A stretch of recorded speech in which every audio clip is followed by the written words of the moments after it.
Okay, that should be synced up. Gonna go to do the theme song. I'm gonna go to the in 3, 2, 1. Here we go.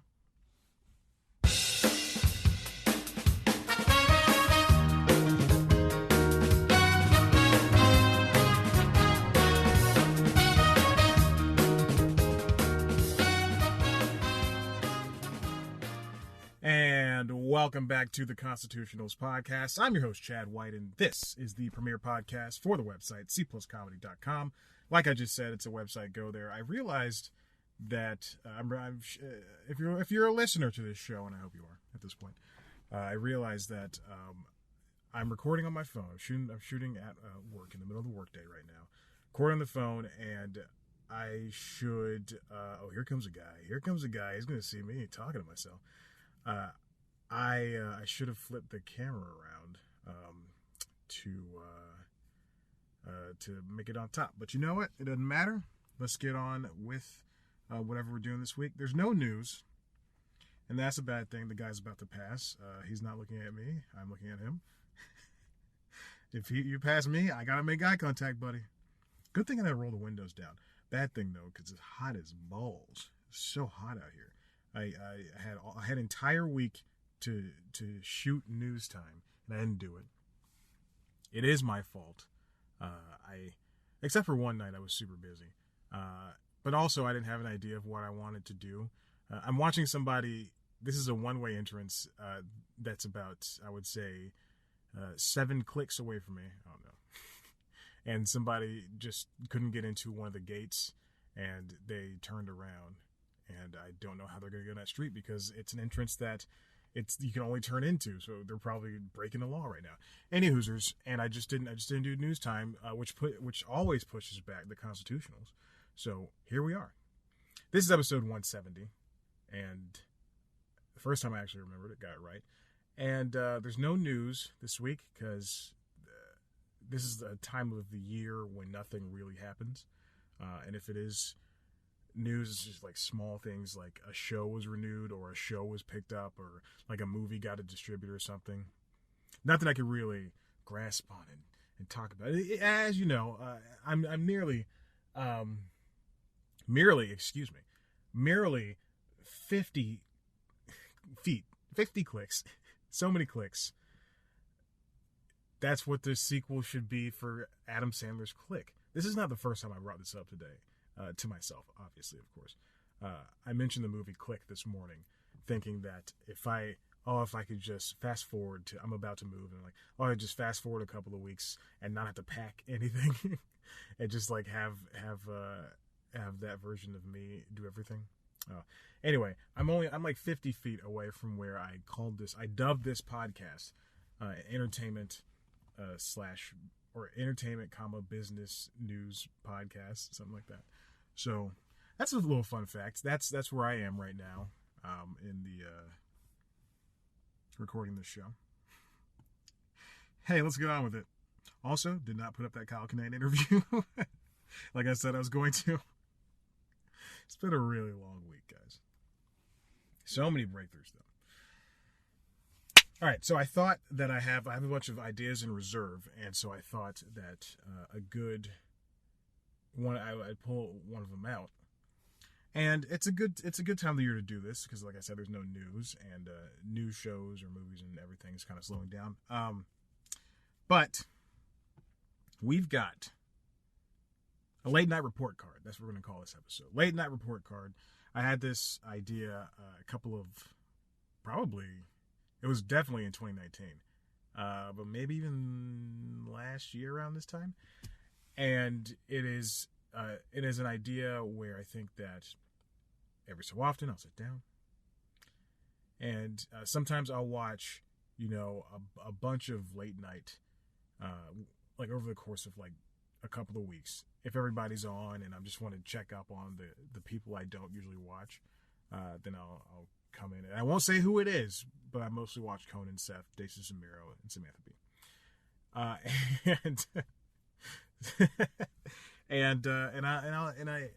like to keep tabs on them because I think it's late night is a very good funnel for comedy and for talking to people. And so I want to get into this late night shows. I was looking up what shows I was going to cover, and I knew which ones I was going to cover, but I didn't know which ones are considered late night shows and which ones weren't. And pretty much they're, oh Jiminy Christmas, guys, come on, late night talk show. There's a which ones are which, and obviously, but maybe I should point my mouth towards the microphone. Also, I have no idea how this sounds. I had to turn off the car because the wind, the air conditioning was just so freaking loud. Okay, well, we have an issue. Anyway, the late night shows that were considered late night shows alongside, the Late Show or the Late Show or Late Night with Seth Meyers, all of them were like Katie Nolan's Always Late on ESPN, Real Time with Bill Maher. I wasn't sure if I was going to mention that or not because I took it off the list, even though I did watch a couple of... just got an email from Nintendo. Big news. Even though I did watch a couple of clips of the recent episodes he's done from home, and then more or less some other shows. Maybe I point the microphone right here so that I'm looking at the camera instead of having to force my way over there. Okay. So the shows I'll be looking at that are currently on, that are late night, that aren't like that are consistently on and more or less consistently on, include and just a bunch of other little parameters that I think matter for it to be dubbed one of the A-list late night shows. They are Late Show with Stephen Colbert, The Late Late Show with James Corden, Tonight Show with Jimmy Fallon, Late Night with Seth Meyers, A Little Late with Lily Singh, Conan, Full Frontal with Samantha Bee, The Daily Show with Trevor Noah, Last Week Tonight with John Oliver, Desus and Mero, and Patriot Act with Hassan Minaj. And so those are the shows I'm looking at. I think that's 11 shows, something like that. And there are some caveats here and there. And the reason I didn't include Real Time with Bill Maher is because I just don't like it. No, I think that show, this one's tough because it comes on Friday, but that really shouldn't matter. But if Busy Phillips' show was still on E, I would definitely consider it part of the late night camp, even though that came on Sunday through Wednesday. But I think Real Time with Bill Maher is more of a chat show than it is a late night program. So it's more, I hate to compare it to Oprah's show, but it's more Oprah. Speaking of which, I think Oprah, I was watching clips of Bernie Mac on Oprah. I went through a whole Bernie Mac bender for reasons unknown. But I was watching clips of Bernie Mac and Oprah, and then I watched a bunch of other Oprah clips that are on Oprah's YouTube page. I think that if Oprah struck a deal with Netflix, Hulu, Amazon, any streaming service, to have her old episodes, her old catalog streaming, it would make gangbusters. Like, she would make more money than she has right now. And she has a lot of money. I think that would be a very lucrative deal for any one of the streaming services to snatch up.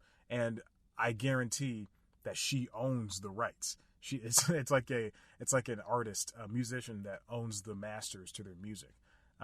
And so they, like, who is it? Tom Petty, who doesn't want the Trump administration to play his music. Won't Back Down. Is that Won't Back Down? And Won't Back Down. He won't allow Won't Back Down to be played at the rallies. Yeah, Tom Petty. So, yeah, I think that'd be great. I was thinking about this earlier this week. I just wanted to float that idea out there. So go ahead, Oprah. You can have that idea. You're welcome. I would like at least 3%, though. Spit a little bit when I said that. All right, so let's get on. So this is not meant to judge people or anything. I watch pretty much all of these shows except for one of them, and I will not say which one because I do like the host. I just think that this person needs to tighten it up. Oh yeah, Colbert and Corden are going back to their not to their studios, but they're going back to studios. Just like Conan went to Largo, so it'll be interesting to see where they go. I think they're coming back next week. We'll see what happens. So here we go. I'll start with Stephen Colbert. Stephen Colbert's show has, I would say, only... So let's do this in a couple of ways. We'll tighten it up next time. But I think Colbert's show has gotten, let's say, during the pandemic. So pre-pandemic, it was a typical show. I do think it was a little... And I used to have this whole thing about not... about audiences clapping too much, and I still think it's way too much, especially in late night. But I was watching old Carson clips, because Carson is on Peacock right now. Some episodes are on Peacock. And so I was watching some episodes of Carson, and the audiences there still, clap a little bit too much for me. It's worse when it's like Married with Children. Watch the later seasons of Married with Children, and Jesus, it's just insane, the audiences. It never got that bad on Friends or Cheers or Big Bang Theory. It never got that bad. So anyway, pre-pandemic, a lot of clapping, and he was playing to the audience a lot, which is obviously what a host should do. But it was. I want to go back, use the word obvious. It was a little bit obvious, but Colbert, I think, transitioned really well to doing this from home. I think his earlier episode, the first one he shot was in a bathtub. That was really good. And then he was out in his backyard. He did a really good job there. And then it kind of got honed in where there's a point where during the pandemic when late night shows either get the cameras they need or they don't. There's no in between. No one stopped. And we'll talk about that a lot when we get to Seth Meyers. But Colbert, I think he's thriving. A lot of these hosts are thriving outside of the studios without the audience, clapping every other sentence because they heard something that they liked. What is this? Like, why applause breaks? I don't understand it. Like, they clap because they like something, and I know it's not just the audience saying, choosing to do this on their own, but a lot of it starts like that.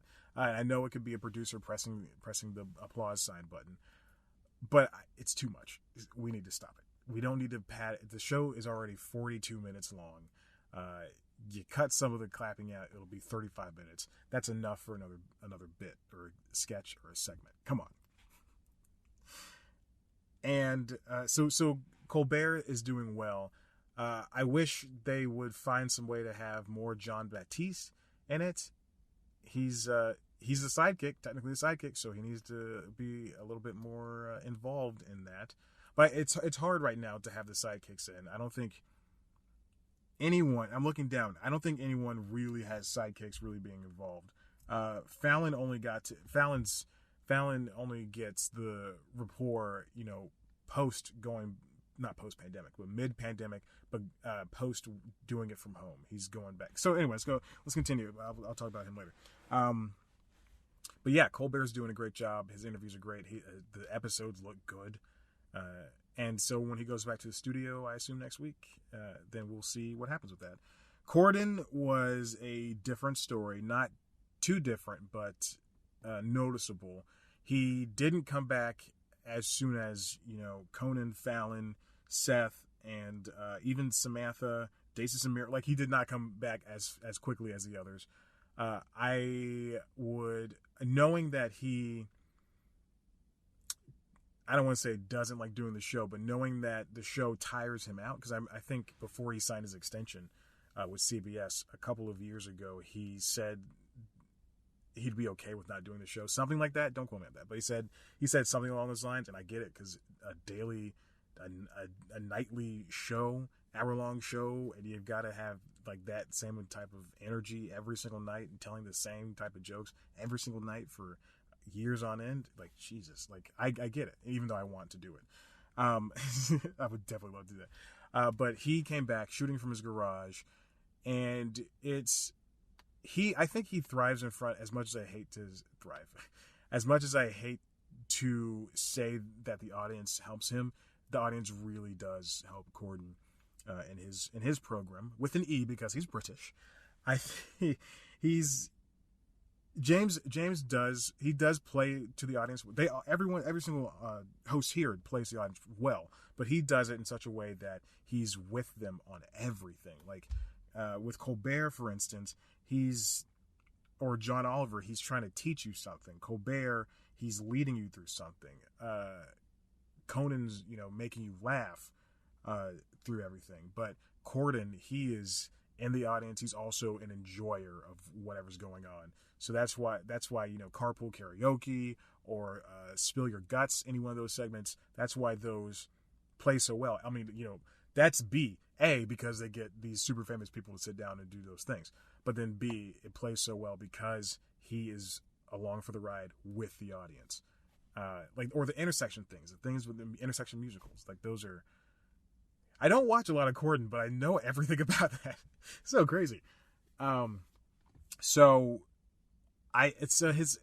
he has Reggie Watts and the late show band, whatever they're called. And they're on TV screens off to his side doing, that stuff. But there's just I watched a couple of clips where the Muppets made an appearance, I think last week. And also this is the same problem I have with Desus and Mero. Both of these shows, more Desus and Mero that does this, but the shows went on hiatus, and then for so long. Like last year, Desus and Mero went on hiatus for 3 months before the fall started again, and that was crazy. But Corden left the studio, went on hiatus, and then that was 6 months. It wasn't that long, but it was a very long time. But I watched the Muppet clips and it just seemed like obviously he's acting and they're trying to get to a specific point so the Muppets can sing a song. But I saw the through line, I saw the thread, and it just didn't work for me. And that's what a lot of Corden does. But all in all, I think he's doing a great job. I think he did a great job. We'll see what happens when he goes back to the studio. Next up, Fallon, who is proto Corden, and he was the one who started doing the shows again, and it was great. Oh, Kimmel! I didn't have Kimmel on here. That's who I'm missing. I knew I was missing somebody. Kimmel should have been first. You know why? Because he's not on right now, and he has all these guest hosts. I'll put Kimmel after Lily Singh. Wow, Kimmel. Okay, that's who I was thinking about. I knew I was missing a James or a Jimmy.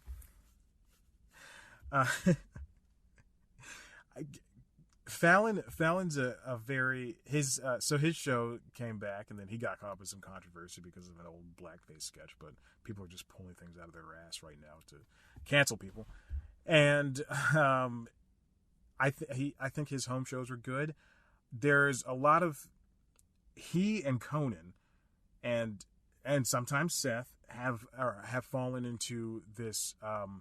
They don't have as good of technology as they should have for as we can give them, as the human technology driven race can give them, and in that they're all still doing these interviews over web Zoom stuff, and obviously you have to, but there's only so Fallon's interviews when he was still at his I assume vacation home in New York State. It was so tough to watch those interviews because there's always the Zoom lag. Someone's telling a story, then they end it, and then you're waiting 1, 2, 3. Oh yeah. That's funny. Stuff like that. And I'm glad we're kind of done with that. I'm glad we're trying to push for better ways to do the shows from home or from studio with a limited audience. So I think that's the only place where Fallon falters. But he did just do a send up of the Trump Axios interview from a couple of days ago, and I thought that was a really well done sketch during his monologue. So take that as you will. Fallon's doing a good job too. Late Night with Seth Meyers, probably doing the best job out of everybody. His team has managed to do the closer look segments. Really, what else? The one with Amber Ruffin and the other writer who's a lesbian. They managed to do those. Or Seth can't tell. That's what it's called. What else? Amber Says What? They've done that. Really, really good job. Oh, also, I want to mention about what each one of these people have done for the protests and everything. I think Fallon and Colbert have done an exceptional job, especially Colbert. Same thing for the others when I get down to them, but they've all done really good jobs of covering things that are super serious and talking about it. Let's see what else said. But these interviews over Zoom, presumably Zoom, are just not as good as they should be, and it's tough. And interviews, panel segments are 2/3 of an episode of late night shows. So we got to figure out how to do this a better way. I think Kimmel works with Cisco Web Index, and I looked them up a couple weeks ago to get an understanding. Like for the first time in he's been on for 11 years, something like that, 15, 11 years, 15, 11. He's been on for that long, and I've just been thinking, like, why does everybody else do Cisco Web Index? Like, that's the best one. And then I saw, I don't remember where I saw some other shows that weren't late night. I think they may be like news oriented shows have done Cisco Web Index, and they look really, really good. Or, you know what? Stop shooting shows on iPhones. Get a webcam. Get a 1080p webcam. That's up to broadcasting standards. Seth Meyers, exceptional work. I should not do that. That's a racist symbol, I believe. Or it's a symbol that was adopted by the white Proud Boys. Okay, Seth Meyers, good job. Number 1, Little Late with Lily Singh. She's been off since the pandemic began, but I realized this a couple of months ago when they were still airing new episodes and there were no late nights. Like this is like maybe late March, early April, right before Conan came back and Fallon came back. There were no late night shows on, with the exception of Lily Singh, and they were airing 4 to 5 nights a week, something like that, in the 1 a.m. slot. And I thought, how is this possible? How are they still shooting shows with audiences and all that stuff? And then I realized there's a squirrel slowly making his way to the car. And I realized, oh my gosh, they bulk shot this entire season of the show. And so the remainder of the season, like until May, they had like 30 more episodes. So I think they shot, 100 episodes. I don't know. I don't say 100. But I think they shot like dozens and dozens of episodes over the course of, 3 weeks or so, because, sometimes the guest would be relevant, sometimes it wouldn't be, and it's only a half-hour show. But even still, they had like bits and jokes, and this is the same thing that TBS did with Pete Holmes' show, where it was treated as a late night show, but they bulk shot everything, and so monologues weren't really relevant, and guests weren't really relevant. And then they aired it over the course of every day for 5 days a week for 3 months straight. So that's the same approach that was taken there, and it bothered me so much because I kept wondering, why does she have new episodes? Why does she have new episodes? No one else is back. And I saw that. I think there's a lot to improve on in this show. I think it feels like, and I said it when I watched the first episode, it feels like, and as much as I want to write in late night, I still have a lot to learn, or write, period. It feels like this show was written by a bunch of, 20-somethings, and there's like one person who's worked on late night, period. And like everybody else is like I wrote a bunch of YouTube sketches, and that's the bulk of it. Like they didn't do any news writing or anything like that. And the sketches just aren't that funny, and I hate to say that out loud, but there's a lot of potential here to be on NBC and a woman in a late night space. Also, she thinks she's the only woman in late night. Sam Bee has been around forever. Joan Rivers did it. Michelle Wolf did it. And I know, one of them is dead and one of them had her show canceled by Netflix, but it's still, you're never the only woman in late night, and just keep that in mind. But you know what? I think they need to, first time ever, I'm saying this, get an older group of writers. Or, have someone double check the jokes. Say, dude, does this really make us laugh? But again, they're shooting in bulk, so maybe they're writing in bulk and they're just taking whatever they can get. What I'm saying is, hire me, and I'll make the jokes funny. Also, I think her sidekick's the DJ, and get that out of there. We don't need that. This is late night. Kimmel's doing a great job. His show was shot from his house before he went on a little break, and he gave a show to the guest host. Really good job. Like I said, Cisco Web Index. Cisco's cameras are just insane, and the latency and everything is good.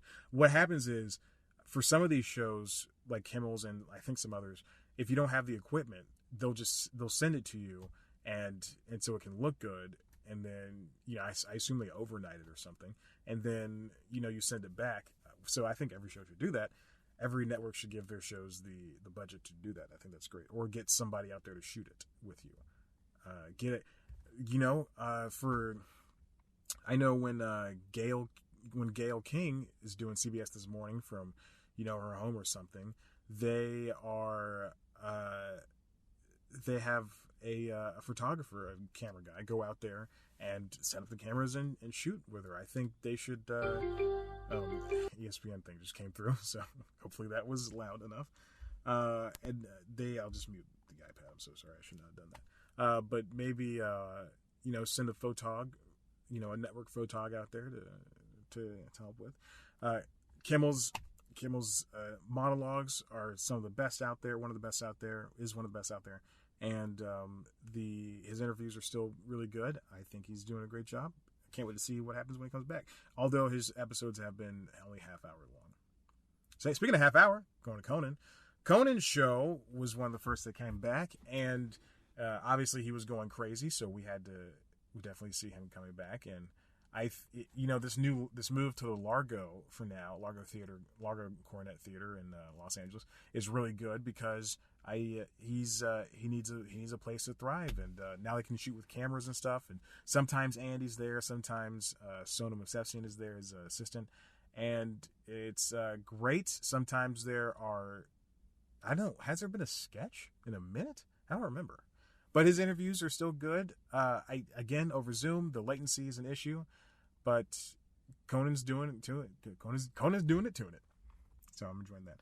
Full Frontal with Samantha Bee. She's shooting with her husband, Jason Jones, up in New York's suburbs, one of those suburbs up there.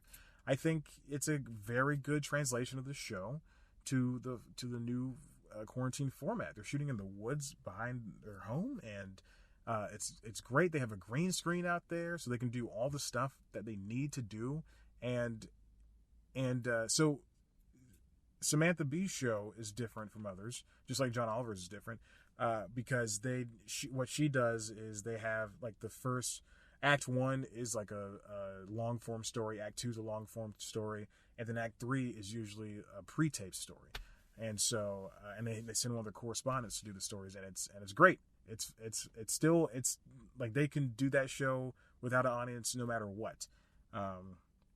So yeah, I really like Full Frontal Samantha Bee, and Conan, she and Conan, both of their shows have been just major players when it comes to late night Black Lives Matter and whatchamacallits, just coverage of all that stuff. Also, I want to say Late Night with Seth Meyers and Jimmy Fallon have been major players when it comes to getting organizations like City Harvest and World's Kitchen, getting them money for food and stuff for people around the world. So during the pandemic. And every single episode on Seth Meyers, he mentions it after the monologue or closer look segment. And yeah, they're doing a great job. Samantha Bee is doing good. Daily Show and Trevor Noah was expanded. This is mid-pandemic. The show has been expanded to 40 minutes, something like that. And then I guess it takes up the whole hour on the cable lineup, but it's been expanded to 40 minutes. The Daily Show team now has a chance to breathe. I think 30 minutes has been too short for Trevor Noah's show. They would always put the extended interviews on YouTube, or on ComedyCentral.com. But I do think that the show is so much better because they now don't have to, I don't want to say fit so many jokes in, but it's a better show because there's again a chance to breathe, a chance to let the show be the show in a 40-minute format. Speaking of things with 40 minutes this episode, and yeah, so Trevor Noah, kudos to you and your team. The correspondents are getting in there a lot too, and his interviews. He does like double interviews, which is great. Now you can talk to somebody who's pimping something, a movie or a show, and then you can also talk to an activist or a mayor or somebody in some type of government, which is good. So Daily Show, Trevor Noah, Comedy Central is doing something right. They keep canceling shows left and right. They don't know what they're doing over there at Viacom's Comedy Central, Viacom CBS's Comedy Central. But Daily Show, they're doing that really well. Also, Trevor Noah has been very instrumental about organizations, City Harvest and the rest. So that's good for Trevor Noah and his team. Last week tonight with John Oliver, I think this show is so much better, so much better without an audience. I can stand watching, Colbert's audience because they clap, 15 times out of 20 times. But man, 20 times out of 20, John Oliver's audience will clap for every single joke. And it is so annoying. But this guy, without an audience, everything comes across so much better. They don't have to do, and also they're not relying on these giant stunts anymore that are annoying. And so, yeah, the show now has a chance to go beyond what it was. And it's now, instead of being a news magazine show, now it's kind of like, now it has blossomed into this late night show. The reason why I didn't keep Bill Maher is because there's, like I said, more panel. Whereas John Oliver, even though they both cover the same news things, I think John Oliver is a better representation for HBO in late night. Whereas, I would consider Bill Maher not daytime talk show, but like late night talk show, late night chat show, panel show, whatever. So last week's night, so much better without an audience. Also, I did a writer's packet for them, and it did not go well because you're doing a writer's packet. You got to write in the host's voice, and I didn't have a good grasp of that. But I attempted it, and I got the email back that I didn't get the job, but it's still fine. It's good that I attempted. Daces and Miro, very good show. It's these two guys who do not fit in late night. I'm going to say it right now. They don't fit in late night whatsoever, but they're so funny. It's just two guys from a neighborhood. Put them in a house and get them together. And put them in a house. Put them in a show, get them together, and they're both very funny. Daces does take charge a lot. It's not a knock on Miro, but I had a friend point that out to me, and now I can't not see it. That he's the one really taking charge on everything. I do think that I wrote down. Oh, so this is how early. I had this idea for a long time ago. This late night report card thing, but I think early on, Daces and Miro, the writers would give them sketches to do, and those sketches just not funny, not good, way too long, or they're 3 minutes and they feel like forever. Those guys aren't sketch guys. They're more off the cuff, in the moment guys. And I wish there was a better way to describe them, but that's what they are. They're not they're not guys you sit down and say, here's a script, this is going to be great. Like, I remember, I think the first episode had that Green Book sketch, or one of the first episodes, and it just wasn't good. The last sketch they had was like Beethoven doing an Instagram live with Mozart. I can see the attempt. It's a funny idea. It just didn't pan out with them. And, I mean, there's different types of comedians out there. And those guys are comedians, and they're not like your YouTube people. I read an article on New York Times today that talked about all of the parties going on in Los Angeles and how creators are going to keep throwing them. And in the article, the lovely, my beautiful bride, Taylor Lorenz, described one of the guys there as a comedian, and I just thought, no. It's like God, what is it? The NBA All-Star Weekend, when that famous Los person, when he's playing the All-Star game, the celebrity All-Star game, his chyron always says comedian, YouTuber and comedian, and that's just those words aren't synonymous. It's an oxymoron. Anyway, back to Desus and Mero. Don't do the sketches. Just let them talk about whatever news or movie trailers or music or even a meme or two.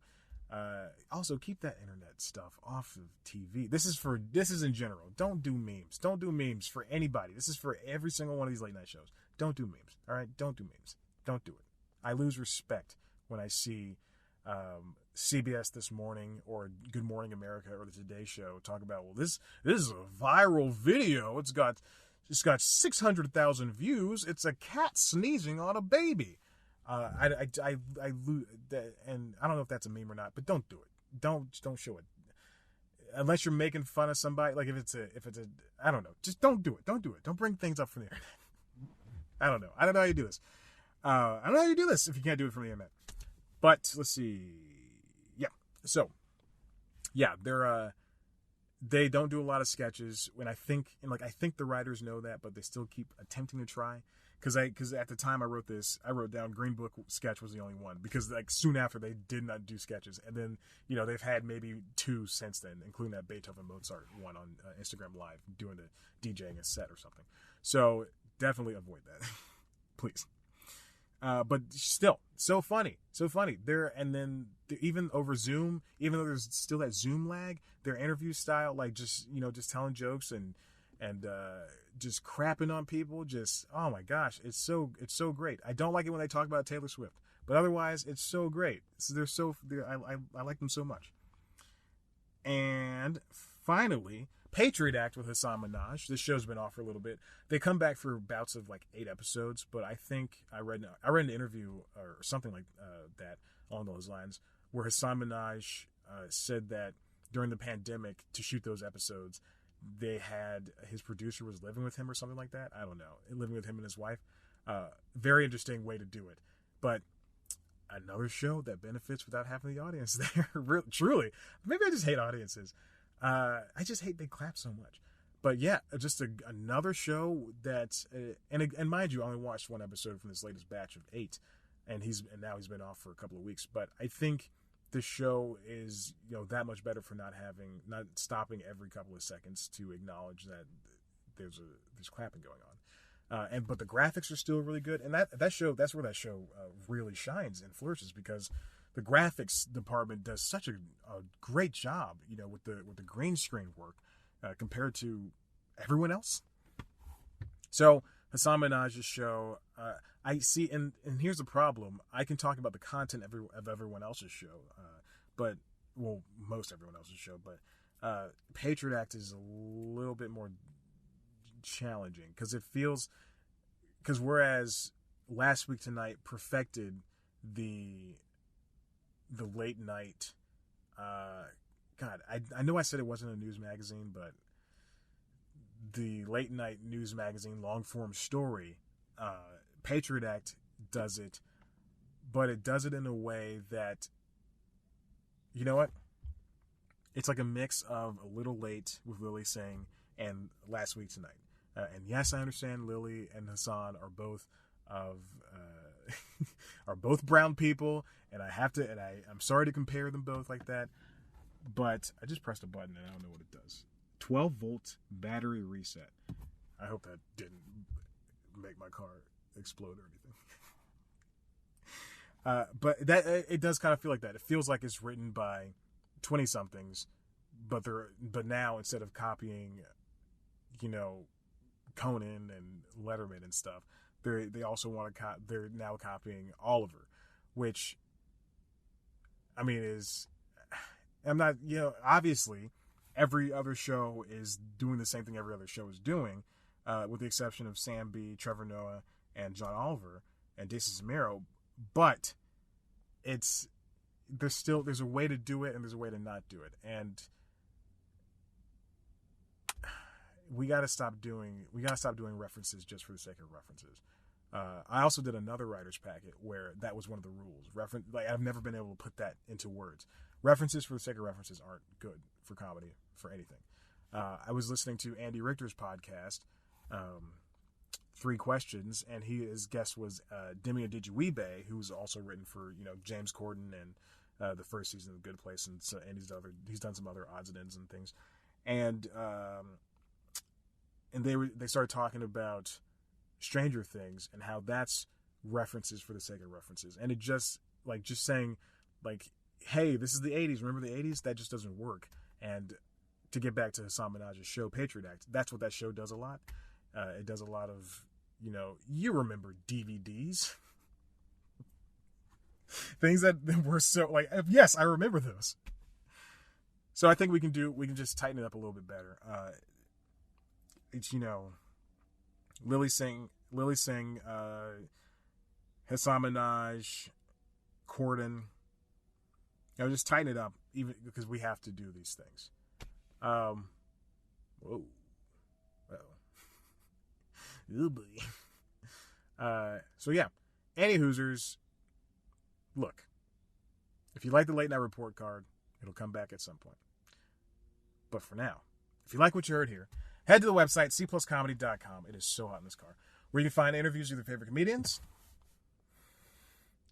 And hopefully I'll have that Calculator up one soon. If you want to see a video version of the show, head on over to youtube.com/cpluscomedy to see me sitting in the car sweating my butt off. You can also see our premiere show, News Time, which is a news magazine show, I guess, for the internet.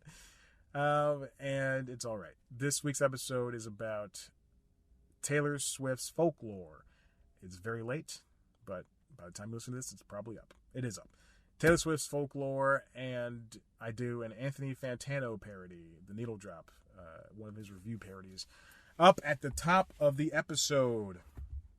Talk about how Folklore breaks records and stuff, and how Taylor's good at genre bending and switching and all that stuff. So, yeah, that's it. If you want to follow us on Twitter and Instagram, @CPlusComedy. Follow me on Twitter and Instagram, @ChadBlackWhite. Like us on Facebook. Rate, review, and subscribe to this podcast wherever you get your podcasts. Thank you for listening. Oh snap, I gotta bring up the outro. Goodbye.